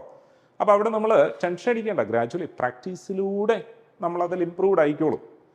അപ്പോൾ അവിടെ എന്താ വെച്ച് കഴിഞ്ഞാൽ നമ്മൾ ചില ബേസിക് ഗ്രൗണ്ട് വർക്കുകളൊക്കെ നടത്തിയാൽ മതി. ഒന്ന് ഈ മൾട്ടിപ്ലിക്കേഷൻ ടേബിൾസ് ഒക്കെ ഇല്ലേ, ഒന്ന് ഫെമിലിയർ ആകാം. അപ്പോൾ ഈ മൾട്ടിപ്ലിക്കേഷൻ ടേബിൾസ് ഒക്കെ ഒന്ന് പഠിച്ചു കഴിഞ്ഞാൽ നമുക്ക് പെട്ടെന്ന് തന്നെ ക്യാച്ച് ചെയ്യാൻ പറ്റും. ഈ രണ്ട് നമ്പേഴ്സിലും ഒരുപോലെ ഒളിച്ചിരിക്കുന്ന ആ ഫാക്ടർ 13 ആണ്, 13 ആണ്. അപ്പോൾ ഇത് 13 × 9 ആണെന്നും ഇത് 13 × 4 ആണെന്നും മനസ്സിലാക്കണം. ഇനി അങ്ങനെ 13 എന്ന് തോന്നിയില്ലെങ്കിലും നിങ്ങൾ ചെയ്യേണ്ടത് ഈ 52-നെ നമുക്ക് പൊളിക്കാമല്ലോ, ഫാക്ടറൈസ് ചെയ്യാമല്ലോ, 2ൻ്റെ മൾട്ടിപ്പിളാ. അങ്ങനെ പൊളിച്ച് നോക്കണം, അതിൻ്റെ അകത്ത് ആരാണ് ഒളിച്ചിരിക്കുന്നത്. അത് ന്യൂമറേറ്ററിലുണ്ടോ എന്ന് ചെക്ക് ചെയ്താലും മതി. അപ്പോൾ ഇപ്പോൾ കൺവീനിയൻ്റായി നമുക്ക് എക്സും വൈയും 2 സ്ക്വയേഴ്സ് തന്നെ കിട്ടി. അപ്പം അങ്ങനെ വന്നാൽ finally root X is to root Y അല്ലേ വേണ്ടത്. അപ്പോൾ കാര്യം എന്ത് എളുപ്പമായെന്ന് നോക്കൂ, റൂട്ട് 9 ഈസ് ടു റൂട്ട് 4 എന്ന് കിട്ടും. അപ്പോൾ റൂട്ട് 9 എന്ന് പറയുന്നത് 3 ആണ്, റൂട്ട് 4 എന്നുള്ളത് 2 ആണ്. So the answer is 3 is to 2. വളരെ എളുപ്പത്തിൽ തന്നെ അത്തരത്തിൽ ഉള്ള ക്വസ്റ്റ്യൻസിനെ നമുക്ക് കൊണ്ടുവരാം. One of the most frequently tested question, വിവിധ, അതായത് പഴയ മോഡൽ തൊട്ട് ഈവൻ TCS എക്സാംസ് കണ്ടക്ട് ചെയ്യുന്ന സമയത്തും ചോദിച്ചിട്ടുണ്ട് ഇത്തരം ക്വസ്റ്റ്യൻസ്. അപ്പോൾ അതുകൊണ്ട് തന്നെ നമ്മളിപ്പോൾ കൺസിഡർ ഇപ്പോൾ പുതിയ വെൻഡർ ചേഞ്ചിൽ അവിടെയും അപ്പോൾ നമുക്ക് എക്സ്പെക്ട് ചെയ്യാം ഈ മോഡൽ. അപ്പോൾ അതിനൊന്ന് മനസ്സിലാക്കി വെച്ചാൽ വലിയ കോംപ്ലിക്കേറ്റഡ് ഒന്നുമല്ല. പക്ഷേ ആദ്യമായിട്ട് ചെയ്യുന്ന സ്റ്റുഡൻസ് അവിടെ തെറ്റിക്കാനായിട്ടുള്ള സർവ്വ സാധ്യതയുമുള്ളൊരു ചോദ്യം അത്. ചെറിയൊരു ശ്രദ്ധക്കുറവ്, അതുകൊണ്ടൊരു ചെറിയ പ്രശ്നം സംഭവിക്കാം. അപ്പം നമുക്ക് നോക്കാം. അപ്പോൾ നിങ്ങൾ എന്ത് ചെയ്യണം, തന്നെ ഒന്ന് ചെയ്ത് നോക്കണം, പറ്റുന്നുണ്ടോ എന്ന് നോക്കണം. എന്ന് വെച്ച് കഴിഞ്ഞാൽ നിങ്ങൾക്ക് ആൻസർ കിട്ടിയോ, നിങ്ങൾ ഞാൻ ആ പറഞ്ഞ ട്രാപ്പിനെ ഓവർകം ചെയ്യാനായിട്ട് പറ്റിയോ എന്നുള്ളത് നമുക്ക് അവിടെ നോക്കാൻ പറ്റും. അപ്പോൾ ഇവിടെ ഇത്രയേ ഉള്ളൂ. P is to Q is to R, 1 is to, ഇപ്പോൾ P is to Q is to R, 1 is to 2 is to 4. നമുക്ക് കണ്ടുപിടിക്കേണ്ടത് ഒരു റേഷ്യോ അല്ല, ശ്രദ്ധിച്ചോണം. കണ്ടുപിടിക്കേണ്ടത് മറ്റൊരു എക്സ്പ്രഷൻ്റെ വാല്യൂ ആണ്. അപ്പോൾ സ്വാഭാവികമായിട്ട് അത്തരം ഒരു സാഹചര്യത്തിൽ a unique numerical conclusion is not possible. ഒരു സംശയവും വേണ്ട, പറഞ്ഞ് പ്രത്യേകം ശ്രദ്ധിച്ചോളൂ. A unique numerical conclusion is not possible. Ratio ആണെങ്കിൽ നമുക്കറിയാം മുകളിലും താഴെ എക്സ് ഒക്കെ വെട്ടിപ്പോക്കോളൂ, ഇപ്പോൾ ഒരു ന്യൂമറിക്കൽ കൺക്ലൂഷൻ കൺസിസ്റ്റൻ്റ് ആയിട്ടൊരു വാല്യൂ കൂടെ കിട്ടും. ഇത് പക്ഷേ ഒരു എക്സ്പ്രഷൻ്റെ വാല്യൂ ചോദിച്ചേ. അപ്പോൾ ഒരു unique numerical conclusion is not possible. Clear? അപ്പോൾ നമുക്ക് മനസ്സിലായി ഇതിനകത്ത് ഈ 5 വരില്ല എന്നുള്ള കാര്യം ഇപ്പോൾ ഓർത്തോണം. അപ്പോൾ ഇനി എന്താ നമുക്കവിടെ പരിഹാരം എന്താ? ഇങ്ങനെ വന്നു കഴിഞ്ഞാൽ നമുക്ക് ഇവരെയൊക്കെ എക്സിൻ്റെ സപ്പോർട്ടോട് കൂടിയിട്ട് നമുക്ക് കൺസിഡർ ചെയ്യാം. അപ്പം P 1x ആണ്, Q 2x ആണ്, R 4x ആണ്. കിട്ടിയല്ലോ, 1x 2x 4x. ആ എടുത്തതിലേക്ക് കിട്ടും. അപ്പോൾ നമുക്ക് വേണ്ട എക്സ്പ്രഷനിലേക്ക് വന്നപ്പോൾ ഇത് 5p² plus q² plus r². അപ്പം ഇങ്ങനെ വന്നു. അപ്പോൾ 5p² എന്നുള്ളത് എന്തെങ്ങനെ വന്നു, 5x² എന്ന് കിട്ടി. പ്ലസ് q² എന്നുള്ളത് എന്ത് വരും, 2x-ൻ്റെ സ്ക്വയർ ആണ് കേട്ടോ, 2x². ലാസ്റ്റ് r² എന്ന് പറയുന്നത് 4x-ൻ്റെ സ്ക്വയർ ആണ്. ഇത് 4x² എന്ന് കിട്ടും. അപ്പോൾ ഇതിനെ നമുക്ക് കൂട്ടി നോക്കാം. ഇത് 5x² plus 4x² plus 16x² the whole root എന്ന് വന്നില്ലേ. അപ്പോൾ ഇതെല്ലാം കൂടെ കൂട്ടിക്കേ, 16, എല്ലാത്തിനകത്ത് x² ഉണ്ട്. അത് കൂട്ടാം. 16, 4, 20, 5, 25 അല്ലേ. അപ്പോൾ ഇവിടെ നമുക്ക് കിട്ടി this is root of 25x². അപ്പോൾ ഇനി അതിൻ്റെ റൂട്ട് എടുത്തു. 25ൻ്റെ റൂട്ട് എന്ന് പറയുന്നത് 5 ആണ്. എക്സിൻ്റെ റൂട്ട് എക്സ് തന്നെ. അപ്പോൾ നമുക്ക് 5x എന്ന് കിട്ടി. ആ 5x എന്നാണ് കിട്ടിയത്, 5 എന്നല്ല. ശ്രദ്ധിച്ചോണം. ഇനി അതല്ലാതെ ആരെങ്കിലും പിയുടെ സ്ഥാനത്ത് 1ഉം ക്യൂവിൻ്റെ സ്ഥാനത്ത് 2ഉം 4ഉം ആറിൻ്റെ സ്ഥാനത്ത് 4ഉം ഇട്ടുകൊടുത്താൽ ചെയ്തിരുന്നു കരുതൂ, അവർ കൃത്യം 5ലായിരിക്കും എത്തിയിട്ടുണ്ടാകുക. അപ്പോൾ അവിടെ തെറ്റും. അപ്പോൾ ഇവിടെ 5x എന്ന് എത്തി, പക്ഷെ 5x എന്നൊരു ഓപ്ഷൻ ഇല്ല. ശ്രദ്ധിച്ചോ? അപ്പോഴാണ് നമ്മളവിടെ ഒരു കാര്യം ശ്രദ്ധിക്കേണ്ടത്. എക്സ് പി തന്നെയല്ലേ? എക്സ് എന്ന് പറയുന്നത് എന്താ? പി തന്നെയാണ്. അപ്പോൾ 5x എന്നുള്ളതിനെ നമുക്ക് 5p എന്ന് എഴുതാൻ കുഴപ്പമൊന്നുമില്ല. 5p. അപ്പോൾ അതുകൊണ്ട് നമ്മുടെ ആൻസർ എന്ത് വന്നോളും? Option C. അപ്പോൾ അത്തരം ക്വസ്റ്റ്യൻസ് വരുമ്പോഴത്തേന് ആ ഒരു കാര്യം അവിടെ ശ്രദ്ധിച്ചോണം. നിങ്ങൾ ഒന്നും കൂടെ കടന്ന് ചിന്തിച്ചാൽ ഈ ആൻസറിനെ തന്നെ ഇൻ ടേംസ് ഓഫ് ക്യൂ എങ്ങനെ എഴുതാം, ഇൻ ടേംസ് ഓഫ് ആർ എന്നെങ്ങനെ എഴുതാം എന്ന് മനസ്സിലാക്കാം. അപ്പോൾ അതൊന്ന് ചിന്തിച്ചോണം. പൊതുവേ നമ്മളെ അങ്ങനെ കുഴപ്പിക്കുന്ന ഈ രീതിയിൽ ഓപ്ഷൻസ് വരുന്നില്ല. ഇങ്ങനെ നേരിട്ട് തന്നെ ഇതിലെ എക്സ് ഇക്വേറ്റ് ചെയ്തിരിക്കുന്ന ഏതാണോ അതിൻ്റെ ഫോമിലായിരിക്കും ആൻസറിലേക്ക് അവിടെ എത്തിച്ചേരുക. അടുത്ത ക്വസ്റ്റ്യൻ നോക്കിയോ. മറ്റൊരു സ്ഥിരം ചോദിക്കുന്ന ക്വസ്റ്റ്യനാണ് കേട്ടോ. നിങ്ങളപ്പോൾ ചിന്തിക്കണം എങ്ങനെയാണ് നിങ്ങൾക്ക് അവിടെ ഈ ക്വസ്റ്റ്യനെ പ്രൊസീഡ് ചെയ്യാൻ പറ്റുക, എങ്ങനെയായിരിക്കും നമുക്ക് എളുപ്പത്തിൽ അതിൻ്റെ ആൻസറിലേക്ക് എത്തിച്ചേരുവാൻ പറ്റുക എന്നുള്ളത്. By adding 3 and 5 in numerator and the denominator of a fraction, it becomes 2/3. If 1 and 3 are subtracted and added, എന്നുവെച്ചാൽ 1 സബ്ട്രാക്ട് ചെയ്യണം, 3 ആഡ് ചെയ്യണം. 1 സബ്ട്രാക്ട് ചെയ്യേണ്ടത് എവിടുന്ന? ന്യൂമറേറ്ററിൽ നിന്ന്. 3 ആഡ് ചെയ്യേണ്ടത് എവിടെയാണ്? ഡിനോമിനേറ്ററിൽ. അങ്ങനെ വരുമ്പോൾ 2/5 ആവും. Find the fraction. ആദ്യം നമുക്ക് ചിന്തിക്കാം എന്താ സംഭവം. ഇവിടെ നമ്മുടെ ഫ്രാക്ഷൻ എന്ന് പറയുന്നത് x/y ആയിരുന്നു എന്ന് കരുതുക. അതിനെന്തൊക്കെ രൂപമാറ്റം വരുന്നു എന്നുള്ളതാണ് ആദ്യത്തെ സ്റ്റേറ്റ്മെൻറ്റിലൂടെ പറഞ്ഞിരിക്കുകയാണ്. By adding 3 and 5. ഇപ്പോൾ ന്യൂമറേറ്ററിൽ 3, ഡിനോമിനേറ്ററിൽ 5 ഇങ്ങനെ ആഡ് ചെയ്തപ്പോൾ ഫ്രാക്ഷൻ്റെ വാല്യൂ 2/3 ആയി. ഇനി എന്താ സംഭവിച്ചേ? മറ്റൊരു സിറ്റുവേഷൻ പറയുകയാണ്. അങ്ങനെയാണെങ്കിൽ ഇവിടെ ന്യൂമറേറ്ററിൽ നിന്ന് 1 സബ്ട്രാക്ട് ചെയ്യുകയും ഡിനോമിനേറ്ററിൽ 3 ആഡ് ചെയ്യുകയും ചെയ്തപ്പോൾ പുതിയ ഫ്രാക്ഷൻ എന്ന് പറയുന്നത് 2/5 ആയി. അങ്ങനെയാണെങ്കിൽ നമുക്ക് x/y എന്താണെന്നാണ് കണ്ടുപിടിക്കേണ്ടത്. എന്ത് തോന്നി നിങ്ങൾക്ക്? എങ്ങനെ അത് പ്രൊസീഡ് ചെയ്യാൻ പറ്റും? അങ്ങനെ ആയിരിക്കണം അത് മുന്നോട്ട് പോവുക. ഇവിടെ ഒരു ക്രോസ് മൾട്ടിപ്ലൈ ചെയ്താൽ എക്സിലും വൈയിലും ഉള്ള ഇക്വേഷൻ കിട്ടും അല്ലേ? ഇവിടെയും ക്രോസ് മൾട്ടിപ്ലൈ ചെയ്ത് കഴിഞ്ഞാൽ മറ്റൊരു ഇക്വേഷൻ കിട്ടും എക്സിലും വൈയിലും ഉള്ള. ആ 2 ഇക്വേഷൻസ് സോൾവ് ചെയ്താൽ മതി. ആ 2 ഇക്വേഷൻസ് സോൾവ് ചെയ്യുമ്പോൾ എക്സും വൈയും കിട്ടും. അത് വെച്ചിട്ട് നമുക്ക് ആൻസറിലേക്ക് വരാം. എന്നാൽ നമുക്ക് ഇവിടെ എളുപ്പത്തിൽ, അപ്പോൾ കാര്യം വ്യക്തമായല്ലോ, എന്താ അവിടെ ചെയ്യേണ്ടതെന്നുള്ള മനസ്സിലായല്ലോ. യൂഷ്വൽ പ്രാക്ടീസ് അല്ലാതെ നമുക്ക് എളുപ്പത്തിൽ എങ്ങനെ പോകാമെന്ന് ചോദിച്ചാൽ ഈ ഫസ്റ്റ് ഡേറ്റ മാത്രം എടുത്തു. ഫസ്റ്റ് ഡേറ്റ മാത്രം. ഇനി നമ്മൾ ഓപ്ഷൻസിൽ നിന്ന് പോവുക. ഈ ഓപ്ഷൻസ് ഈ കണ്ടീഷൻ ഫസ്റ്റ് ഡേറ്റ മാത്രം കണ്ടീഷൻ സാറ്റിസ്ഫൈ ചെയ്യുന്നത് ആരൊക്കെ ഉണ്ടെന്ന് നോക്കും. അപ്പോൾ ഈ ആദ്യത്തെ 5/7 ആയിരുന്നു എന്ന് കരുതുക. അപ്പോൾ 5/7 അതിൻ്റെ ന്യൂമറേറ്ററിൽ 3 കൂട്ടി, ഡിനോമിനേറ്ററിൽ 5 കൂട്ടി. അപ്പോൾ ഇവിടെ നമുക്ക് 8/12. 8/12 എന്ന് പറയുമ്പോൾ 2/3 അല്ലേ? കണ്ടോ, 2/3 വന്നു. അപ്പോൾ ഈ ഫ്രാക്ഷൻ ഈ പറഞ്ഞ കണ്ടീഷൻ സാറ്റിസ്ഫൈ ചെയ്യുന്നുണ്ട്. വേണമെങ്കിൽ രണ്ടാമത്തെ കണ്ടീഷൻ കൂടെ അവിടെ ചെക്ക് ചെയ്താൽ മതി. അപ്പോൾ അതും സാറ്റിസ്ഫൈ ചെയ്യുന്നുണ്ടെങ്കിൽ ഈ കണ്ടീഷൻ ഓക്കെ. അപ്പം അങ്ങനെ നമുക്ക് അതിനെ കൊണ്ടുവരാം. ഇല്ലെങ്കിൽ ഇവിടെ നോക്കിക്കോണം, അടുത്ത 6/7 എടുത്തു. ഈ ഒരൊറ്റ ഡേറ്റ മാത്രം വെച്ചിട്ട് നമുക്ക് ചെക്ക് ചെയ്യാം. ഇപ്പോൾ 6/7 ഇവിടെ ന്യൂമറേറ്ററിൽ 3 കൂട്ടി, ഡിനോമിനേറ്ററിൽ 5 കൂട്ടി. അപ്പോൾ ഇവിടെ 9/12. 9/12 2 3ൻ്റെ മൾട്ടിപ്പിളാണിത്. 3/4 എന്നാണ് വരിക. This is not equal to 2/3. അപ്പോൾ ഇതല്ല. കിട്ടിയോ? ഇതുപോലെ അടുത്ത ആളെ നോക്കി 7/6 ഒട്ടും നോക്കേണ്ട ആവശ്യം വരുന്നില്ല അല്ലേ? 7/6 ബിക്കോസ് ഇതൊരു ഇംപ്രോപ്പർ ഫ്രാക്ഷനിലെ ന്യൂമറേറ്റർ വലുതും ഡിനോമിനേറ്റർ ചെറുതുമല്ലേ? അപ്പോൾ നോക്കേണ്ട ആവശ്യമില്ല. 7/5 നോക്കേണ്ട ആവശ്യമില്ല ആ കണ്ടീഷൻസ് വെച്ചിട്ട്. അപ്പോൾ നമുക്കിവിടെ ഉറപ്പിച്ചു നമ്മുടെ ആൻസർ എന്ന് പറയുന്നത് 5/7 ആണ്. അപ്പോൾ ഇങ്ങനെ ചെക്ക് ചെയ്താൽ മതി. അല്ലാതെ അതിൻ്റെ ടിപ്പിക്കൽ ഫോർമാറ്റ് ചെയ്യാൻ പറഞ്ഞു, 2 ഇക്വേഷൻസ് ആയിട്ട് അതിനെ തിരിക്കുന്നു, എന്നിട്ട് സോൾവ് ചെയ്തെടുത്താൽ മതി. അപ്പോൾ ഫൈനലി നമുക്ക് ഒരു ക്വസ്റ്റ്യനും കൂടെ ഈ ഒരു സെക്ഷനിൽ നോക്കാം. So 3 numbers are in the ratio 1/4 5/9 7/12. The difference between the greatest and the smallest number is 180. Find the sum of all the 3 numbers. അപ്പോൾ ഈ സെക്കൻഡ് പാർട്ട് തൊട്ട് നമുക്ക് പരിചിതമാണ്. അല്ല, വലുതിൻ്റെയും ചെറുതിൻ്റെയും ഡിഫറൻസ് എത്രയുമാണെങ്കിൽ അതിലേതെങ്കിലും ഒരു നമ്പർ എത്രയാണ് എന്നൊക്കെ ചോദിക്കുന്നത്, അല്ലെങ്കിൽ അതിൻ്റെ sum of all the numbers എത്രയാണെന്നൊക്കെ ചോദിക്കുന്നത് നമുക്ക് പരിചയമുണ്ട്. നമുക്ക് പരിചയമില്ലാത്തത് ഇത് മാത്രം. ഇങ്ങനെ വന്നാൽ ഇപ്പം എന്താ ചെയ്യുക? അപ്പോൾ അതൊട്ടും കൺവീനിയൻ്റ് അല്ല.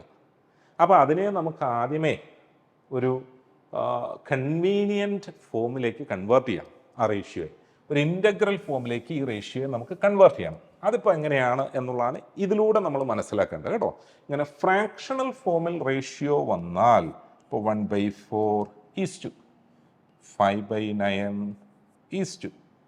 7/12 ഇങ്ങനെ വന്നാൽ ഈ ഡിനോമിനേറ്ററിനെയൊക്കെ ഒഴിവാക്കാൻ നമുക്ക് ഈ റേഷ്യോയെ ആകെ 3 റേഷ്യോ കൂടെ ഒരുമിച്ച് എന്തോ ഒരു വാല്യൂ കൊണ്ട് മൾട്ടിപ്ലൈ ചെയ്താൽ മതി. അപ്പോൾ അതെന്ത് വാല്യൂ ആയിരിക്കണം?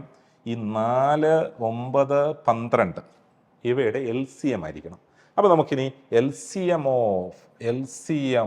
ഓഫ് 4, 9 and 12 എത്രയാണെന്ന് കണ്ടെത്തണം. അപ്പോൾ LCM പരിചയമുള്ളവർക്ക് ചെയ്തു നോക്കാതെ തന്നെ പെട്ടെന്ന് തന്നെ പിടികിട്ടി ആരായിരിക്കും LCM എന്നുള്ളത്. ഇനി പരിചയമില്ലാത്തവർക്ക് ഞാൻ ഇവിടെ പറയാം LCMനെ കണ്ടുപിടിക്കാൻ ഇവിടുത്തെ ഒരു എളുപ്പവഴി. ഇതിൽ ഈ വലിയ നമ്പറായ 12 ഇല്ലേ, 12നെ ശ്രദ്ധിക്കുക. 12ൻ്റെ മൾട്ടിപ്പിൾസിനെ ഫോളോ ചെയ്താൽ മതി. 12 എന്നുള്ളത് ഇപ്പം തന്നെ 4ൻ്റെ മൾട്ടിപ്പിൾ. ഇനി 4നെ മൈൻഡ് ചെയ്യേണ്ട, 12നെ പിടിച്ചു. This 12 is not a multiple of 9 right now, right? അപ്പോൾ then we have to think about the further multiples of 12. 12ൻ്റെ തുടർന്ന് വരുന്ന മൾട്ടിപ്പിൾസിനെ കുറിച്ച് നമ്മൾ ചിന്തിക്കുക. അപ്പോൾ 12ൻ്റെ തുടർന്ന് വരുന്ന മൾട്ടിപ്പിൾസ് എപ്പോൾ 9ൻ്റെയും കൂടെ മൾട്ടിപ്പിൾ ആകും നോക്കിയാൽ മതി. അപ്പോൾ first 12 it's not a multiple of 9. Second multiple of 12 24. Is it a multiple of 9? അതുമല്ല. അപ്പോൾ 24ഉം 9ൻ്റെ മൾട്ടിപ്പിൾ അല്ല. അപ്പോൾ തേർഡ് മൾട്ടിപ്പിൾ ഓഫ് 12 എടുത്തത്. തേർഡ് മൾട്ടിപ്പിൾ ഓഫ് 12 എന്താ? 36 ആണ്. ഈ 36 9ൻ്റെ മൾട്ടിപ്പിൾ ആണോ? യെസ്. അപ്പോൾ നമുക്കിവിടെ കൺക്ലൂഡ് ചെയ്യാം ഇതിൻ്റെ LCM 36 ആണ്. ഇനി ആ പറഞ്ഞ രീതി നമുക്ക് ഡൈജസ്റ്റ് ആയില്ല എന്ന് കരുതും. അപ്പോൾ LCM കണ്ടുപിടിക്കുന്ന ടിപ്പിക്കൽ ഫോം നമുക്കിവിടെ നോക്കാം. ഇതിനെ ഇങ്ങനെ ഇട്ടു, ബോക്സിലിട്ടു. നമ്മൾ നോക്കുകയാണ് ഈ 3 പേർക്കും സർവസമ്മതനായ ഒരു ഫാക്ടർ ആരുണ്ടെന്ന് നോക്കി. അങ്ങനെ ഒരാളില്ല അല്ലേ? ഇവരെല്ലാവരും അങ്ങോട്ടും ഇങ്ങോട്ടും ചില രീതിയിൽ ചില ഫാക്ടേഴ്സ് ഒക്കെ 4നും 12നും 4 ഫാക്ടറാണ്, കോമൺ ഫാക്ടറാണ്. പക്ഷെ അത് 9 സമ്മതിക്കത്തില്ല. 9നും 12നും 3 കോമൺ ഫാക്ടറാണ്, അത് 4 സമ്മതിക്കത്തില്ല. എങ്കിലും നമുക്ക് 2 എണ്ണത്തിനെങ്കിലും പൊതുവായിട്ടുള്ള ഫാക്ടേഴ്സ് വെച്ച് ഡിവൈഡ് ചെയ്യാം. അപ്പം 4നെ 4 കൊണ്ട് ഡിവൈഡ് ചെയ്ത് 1. 9നെ 4 കൊണ്ട് ഡിവിഷൻ സാധ്യമാണോ? അല്ല. അപ്പോൾ 9 അങ്ങനെ തന്നെ അങ്ങ് എഴുതി. 12നെ 4 കൊണ്ട് ഡിവൈഡ് ചെയ്തു 3 കിട്ടിയില്ലേ? വീണ്ടും മുന്നോട്ടേക്ക് പോവാം. അപ്പോൾ ഇവിടെ നമുക്ക് മനസ്സിലായി 1, 9, 3 എന്ന് കിട്ടി. അപ്പോൾ ഇവിടെ നമുക്ക് ഇവയെ 3 കൊണ്ട് ഡിവൈഡ് ചെയ്യാം. ആരൊക്കെ? 9നെയും 3യും. 1 അങ്ങനെ തന്നെ അങ്ങ് എഴുതിയാൽ മതി. അപ്പോൾ ഇവിടെ 1 എഴുതി. 3 ടൈംസ് ഓഫ് 3 ആണ് 1 എന്ന് എഴുതി. ഇനി മുന്നോട്ടേക്ക് ഏതെങ്കിലും 2 നമ്പേഴ്സിന് കോമൺ ഫാക്ടർ ഇല്ല, 1 അല്ലാതെ കോമൺ ഫാക്ടർ ഇല്ല. അപ്പോൾ അതുകൊണ്ട് അവിടെ വെച്ച് സ്റ്റോപ്പ് ചെയ്തു. ഇപ്പോൾ ഈ വന്ന സംഖ്യകളിൽ L ഷേപ്പിൽ ഇവയെല്ലാം കൂടെ അങ്ങ് ഗുണിച്ചാൽ മതി. ഇപ്പോൾ ഇവിടെ 4 × 3 × 1 × 3 × 1 36 എന്ന് കിട്ടി. അപ്പോൾ എന്താ ചെയ്യേണ്ടതെന്ന് വെച്ചാൽ ഇവരെ എല്ലാത്തിനെയും ഈ 36 കൊണ്ടങ്ങ് മൾട്ടിപ്ലൈ ചെയ്യാം. അത് ശ്രദ്ധിച്ചോണം. ഇവരെല്ലാത്തിനെയും 36 കൊണ്ട് മൾട്ടിപ്ലൈ ചെയ്യുമ്പോൾ 1/4 × 36 9 അല്ലേ? 5/9 × 36 ശ്രദ്ധിച്ചോണം. 5/9 × 36 ഇത് ഇങ്ങനെ കട്ട് ചെയ്തേ 4. 5 × 4 എന്ത് വന്നു? 20. P value 20 എന്നെഴുതി. അടുത്ത 7/12 7/12 × 36 ഇതെവിടെ കട്ട് ചെയ്യാം? 3 ആണ്. 3 × 7 എത്ര വന്നോളും? 21 എന്ന് കിട്ടി. അപ്പോൾ കണ്ടോ, റേഷ്യോ ഒരു ഫേവറബിൾ ഫോമിലേക്ക് നമുക്ക് കിട്ടിയിട്ടുണ്ട്. ഇനി the difference between the greatest and the smallest ബാക്കിയൊക്കെ നമുക്കറിയാവുന്ന പരിപാടിയാണ്.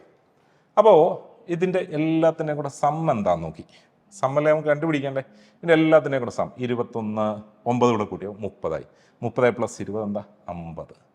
റൈറ്റ്. അപ്പോൾ ഈ 50 എന്താണെന്നാണ് കണ്ടുപിടിക്കാൻ പോകുന്നത്. അപ്പോൾ അവിടെ വെച്ച് തന്നെ നമുക്ക് ക്യാച്ച് ചെയ്യാൻ പറ്റി. അവർ answer is a multiple of 50 but not useful here. കാര്യം എല്ലാ ഓപ്ഷൻസും 50യുടെ മൾട്ടിപ്പിൾ. അപ്പോൾ ആ ട്രിക്ക് വലിയ വിജയമായില്ല. അപ്പോൾ അതുകൊണ്ട് ഇനി നമ്മൾ കൺസിഡർ ചെയ്യുകയാണ് ഗ്രേറ്റസ്റ്റും സ്മോളസ്റ്റുമായിട്ടുള്ള ഡിഫറൻസ്. അപ്പോൾ ഗ്രേറ്റസ്റ്റ് ആൻഡ് സ്മോളസ്റ്റ് ഇവർ തമ്മിലുള്ള ഡിഫറൻസിനെ കുറിച്ചാണ്. 21ഉം 9ഉം ആയിട്ടുള്ള ഡിഫറൻസ്. അപ്പോൾ നമുക്ക് മനസ്സിലായി 21 9 ആയിട്ടുള്ള ഡിഫറൻസ് 12 അല്ലേ. വലുതും ഏറ്റവും ചെറുതുമായിട്ടുള്ള ഡിഫറൻസ് 12 ആണ്. This 12 is representing 180, an actual 180. അപ്പോൾ അവിടുന്ന് നമ്മൾ ക്യാച്ച് ചെയ്യണം ഈ 12നെ എന്തുകൊണ്ട് ഗുണിച്ചപ്പോഴാണ് 180 ആയതും. അപ്പോൾ നമുക്ക് മനസ്സിലായി 12 × 15. അപ്പോൾ ഞാൻ മുമ്പ് ഇത്തരം ഒരു സാഹചര്യം വന്നപ്പോൾ പറഞ്ഞു നമ്മുടെ numerical proficiency is very very important. അപ്പോൾ അവിടെ നമുക്ക് ഫെമിലിയർ ആയിരിക്കണം ആ ഒരു ടൈപ്പ് ഓഫ് ഓപ്പറേഷൻ. അപ്പോൾ ഇവിടെ നമുക്ക് × 15 ചെയ്തു. അപ്പോൾ 50 × 15 50 × 15 എത്ര വരും? 50 × 15 5 × 15 എത്രയാ? 75. 5 × 15 75. അപ്പോൾ 50 × 15 750 എന്ന് കിട്ടും. അപ്പോൾ ഇവിടെ ഇങ്ങനത്തെ ഒരു പുതിയ ഓപ്പറേഷൻ അപ്പോൾ നമ്മൾ പഠിച്ചു. ഈ ഒരു സെറ്റിൽ ഇങ്ങനെ ഫ്രാക്ഷണൽ ഫോമിൽ വരുന്ന റേഷ്യോയെ എങ്ങനെ കൺവീനിയൻ്റ് ആയിട്ടുള്ള ഇൻ്റഗ്രൽ ഫോമിലേക്ക് കൺവേർട്ട് ചെയ്യാം എന്നുള്ളതായിരുന്നു ഈ ലാസ്റ്റ് ക്വസ്റ്റ്യന് നമ്മൾ ഡിസ്കസ് ചെയ്തത്. അപ്പോൾ നമ്മൾ ആദ്യമേ പഠിച്ച ഫസ്റ്റ് പാർട്ടിൽ പഠിച്ച വെരി ബേസിക് കോൺസെപ്റ്റ്സ് ഓഫ് റേഷ്യോയുടെ ആപ്ലിക്കേഷൻ, നെക്സ്റ്റ് ലെവൽ ആപ്ലിക്കേഷനാണ് ഈ ഒരു സെറ്റിൽ നമ്മൾ പരിചയപ്പെട്ടത്. അപ്പോൾ കൂടുതൽ ഇമ്പോർട്ടൻ്റ് ആയിട്ടുള്ള അഡ്വാൻസ്ഡ് കോൺസെപ്റ്റ്സിനെ നമുക്ക് തുടർന്ന് വരുന്ന സെക്ഷൻസിൽ പരിചയപ്പെടാം. തൽക്കാലം നമുക്ക് വൈൻഡ് അപ്പ് ചെയ്യാം. Thank you.